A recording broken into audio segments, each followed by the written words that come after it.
tunatoka kwa matanga Uthiru, tunarudi nyumbani tukiwa kwa pikipiki. Gari ikatoka nyuma ikatugonga. Hakukuwa na watu wengi kwa barabara, lakini magari zenye zilikuwa zinakuja nyuma zilisimama. Watu wakaanza kushuka kuja tuangalia tumeumia aje. Nilikuwa nataka kuamka, ikakuwa ni shida, siwezi amka. Mguu imevura, damu inamwagika. Sasa nikapata msamaria mwema, akatuchukua akatoka kwa gari yake. Akauliza hospitali yenye iko karibu. Tukamwambia Int'l nursing home Kangemi. Akatuleta huku kama tulikuwa kama emergency. Sikuwa najielewa.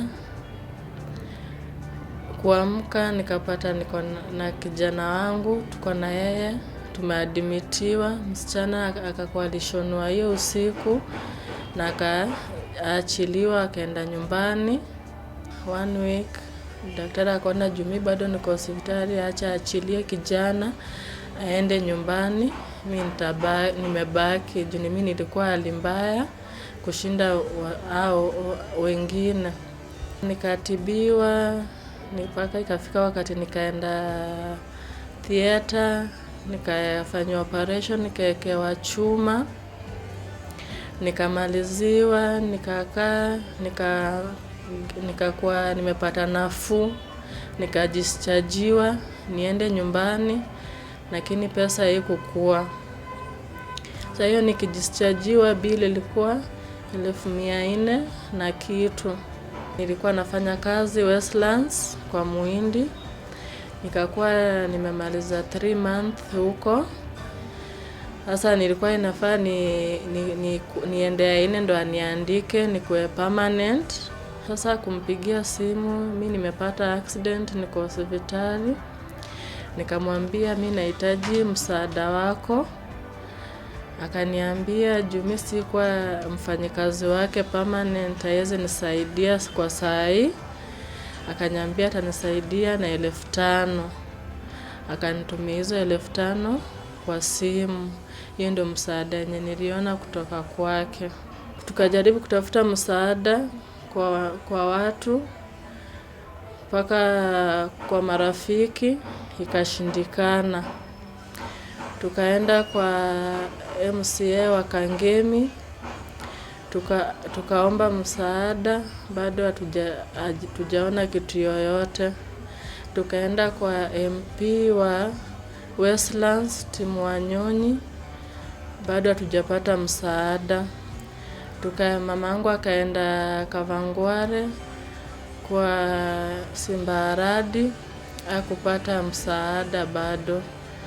Mpaka na waleo bado tunazunguka tu tukitafuta msaada, lakini hatujapata mtu anatusaidia.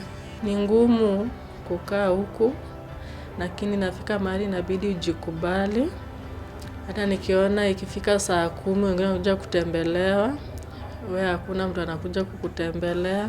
Sasa inabidi natoka naenda nakaa tu huko juu, naongea na wafanyikazi wa huku wenye wanafanya huku, najikeep busy nao ili niache kufikiria kitu mbaya. Ya juu saa zingine hata naona mtu anakuja, mimi mtu hakuji kunitembelea, nasikia ni kama nimeachwa, niko peke yangu, sina mtu wa kunisaidia.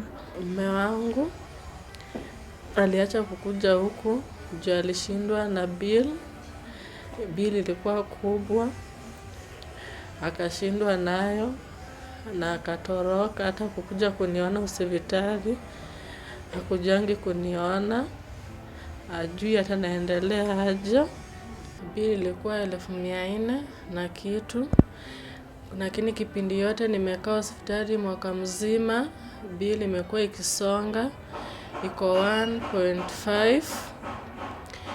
Na mimi napenda nikipata msamaria mwema huko nje mwenye anaweza nisaidia kulipa bili yangu, niweze kutoka hospitali niende tu kuona watoto wangu tu.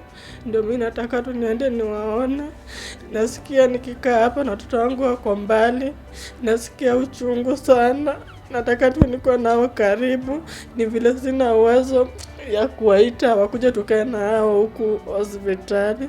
Lakini mimi naomba huko nje wananchi, watu wote wenye wananisikiza, kama kuna mtu anaweza jitolea kwa msaada wake aweze kunisaidia, mimi nitashukuru sana.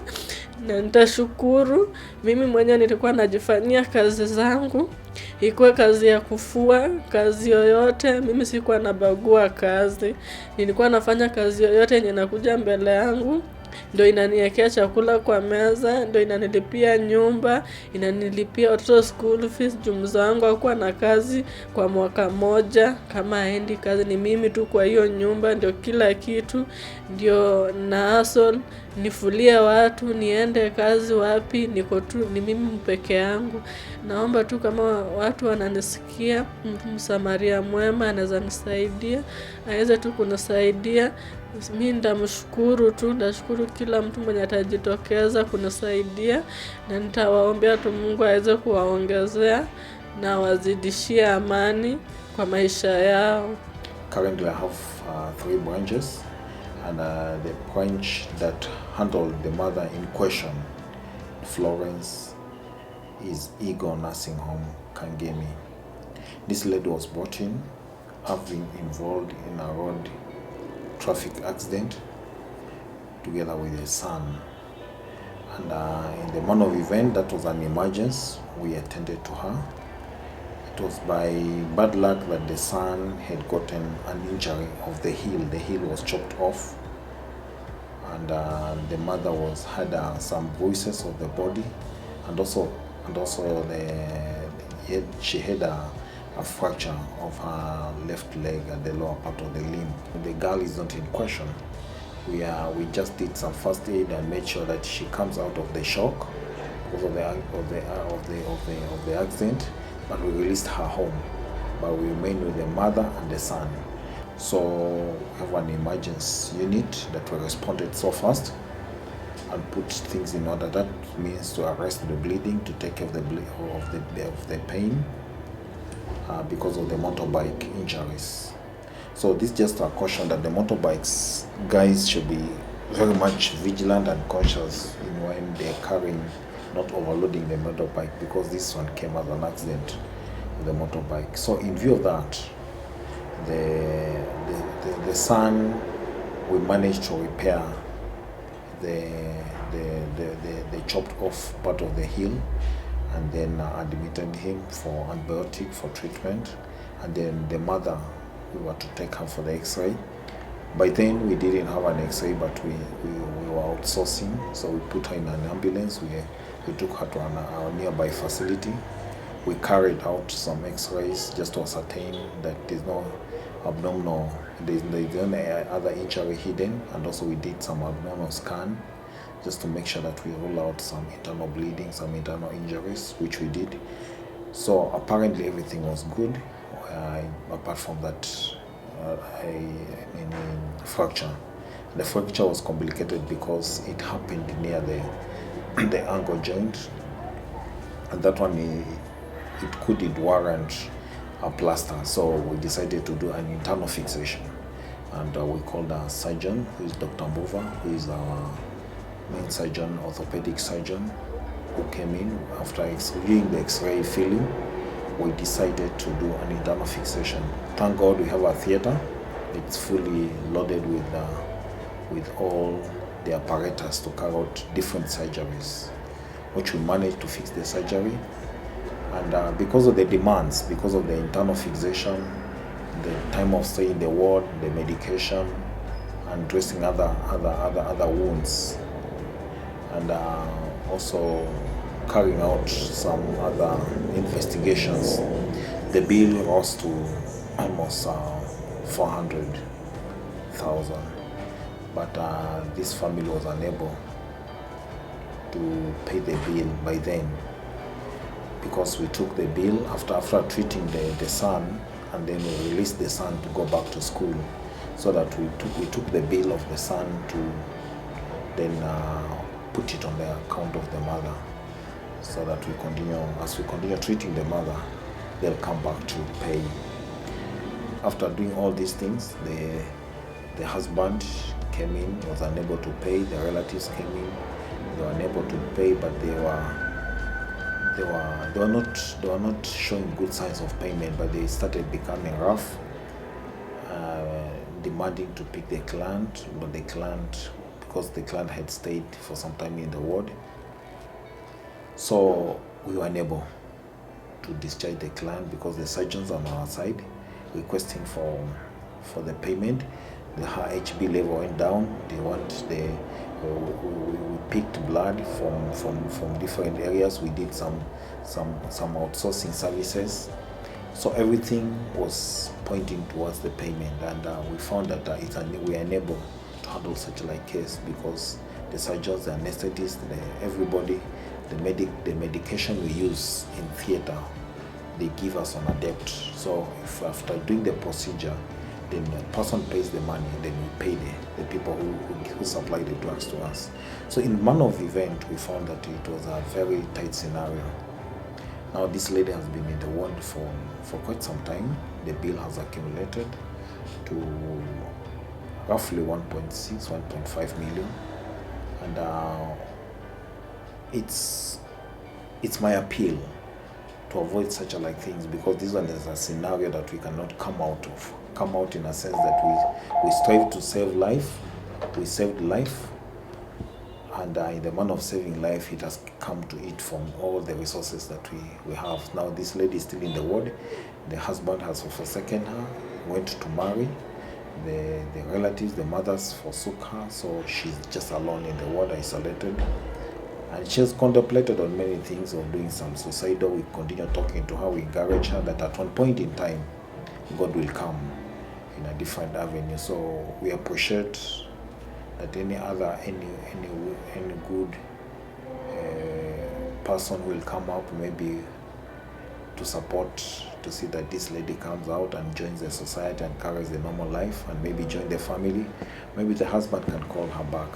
So this has taught us that that these leaders need to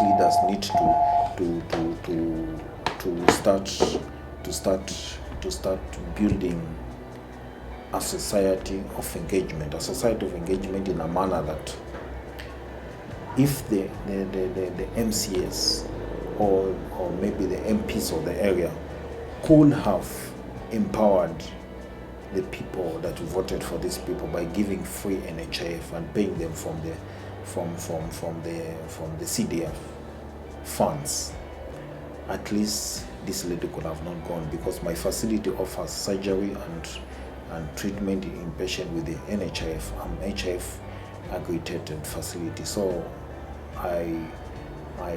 it's my view and my strong appeal to the MP area and MCA to make sure that they empower or they pick the low self-earning, because my facility serves the far-end people in terms of welfare, or maybe in terms of richness. They are far-end, not high-end society. So we find that those people who are suffering medical setbacks, there are many. So it's my appeal that NHIF, since it could have covered this problem, then we could have not been into such a predicament. My facilities are mostly located near the slums, and these are my clients that work on daily basis. And most of the time we get a lot of accidents on the highway. Since I have theater and ambulance and then X-ray, they end up landing in my facility. And this has really trained the financial and the medication of the facility, because 95% of my clients are NHIF, and if they any time, sometimes we have some delays in the payment, and you find that the facility is almost running off. And I appeal that since we've had such scenarios, most of these clientele from the slum walk in, they are unable to pay the bills.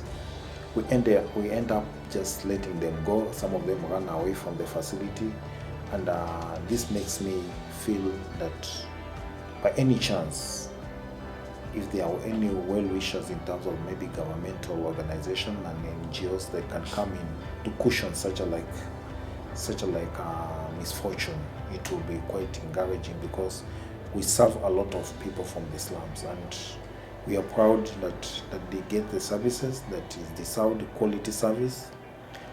They have an excellent touch to the service, and they are very, very much happy. But at the end of the day, we are drained because of serving the underserved. So it's my appeal that the government, in its own mechanism, or rather the non-governmental organization that can be touched with my appeal, to take an initiative and come to see how we can take care of these vulnerable or low-income people that we are serving. Thank you very much.